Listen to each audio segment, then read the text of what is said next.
Nasa jeep niya kanina yun at kami papunta sa may Corcolon dito sa may San Jose, Batangas.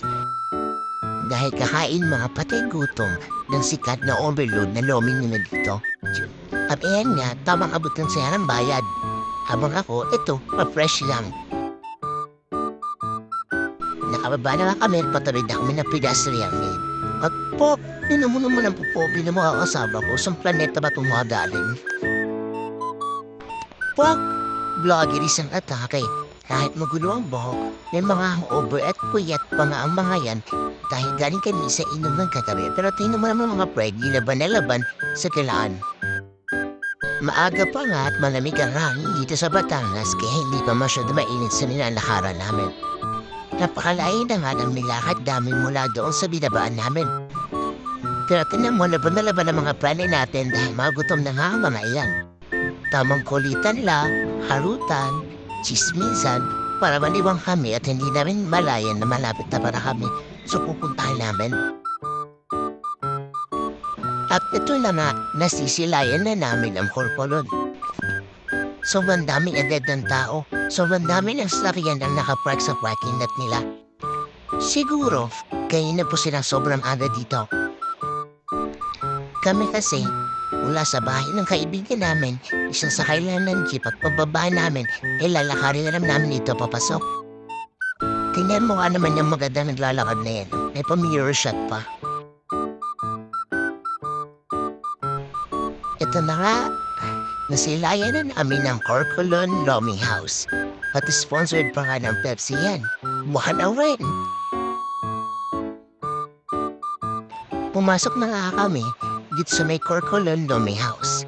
At ayan nga sila, namimili na sa napakalaking menu board nila. Pagkaganda nga naman ang siya dito. Titig na titig eh. At tamang photo ops na muna sila Preni habang iniitay namin at nililinis ni Kuya ang aming lamesa. Pinagdikit nga namin ito dahil napakarami nga namin. At ang halata sa mga mukha nila na gutom na nga ang mga iyan. At ayan nga, binigyan na kami ng tag-isang platito na may lamang kalamansi at sili. At isang platito rin na may lamang mga sibuyas. Habang hinihintay namin ang aming order, ayan, kanya-kanyang sinadot-dot at naglalaro ng Mobile Legends offline dahil mahina nga ang internet dito. Habang itong isa naman, ayan, puyat na puyat. Dumating na nga ang hinihintay namin, ang aming order na Lomi. Kita mo naman at punong-puno ng mga toppings. Hindi ka luwi dito at sulit na sulit nga naman sa toppings. Ang order nga nila ay jumbo double at big double. Pagkalaki nga naman ng bowl at punong-puno ng laman. Nagkakagulo nga sila kung kanila na ibibigay ang jumbo double at big double. Tinan mo tuloy si Kuya at litong-lito kung kanila iaabot ang mga order. Pagpasensyahan mo na Kuya at kahit sa company magulo ang mga iyan. Takam na nga sila at parang gusto na ng banata ng kanilang mga order. Ayun nga, ang iba ay nahalo na ito at pinipicturean at sinisend sa kami ng mga jowa. Lloyd, naknyod naman ako. Bakit akong jowa? At ang order ko na nga alam at order ni Gwen ang hinihintay. Ayan nga, at inabot na ang order ni Gwen at ito naman ang akin. Ulo, punong-puno ng toppings. Manlalaki talaga ang mga mata mo pag narita mo to. Ang sarap nga naman tingnan at naglalaway na ako. Gustong gusto ko ng banatan to ang mga preni. Napakataas na naman ang toppings at napakarami. Merong pork chop, lechon kawali, chicharon bulaklak, dynamite, lumpia, fried chicken, chicharol at may sisig tomato, may libre pang soft drinks.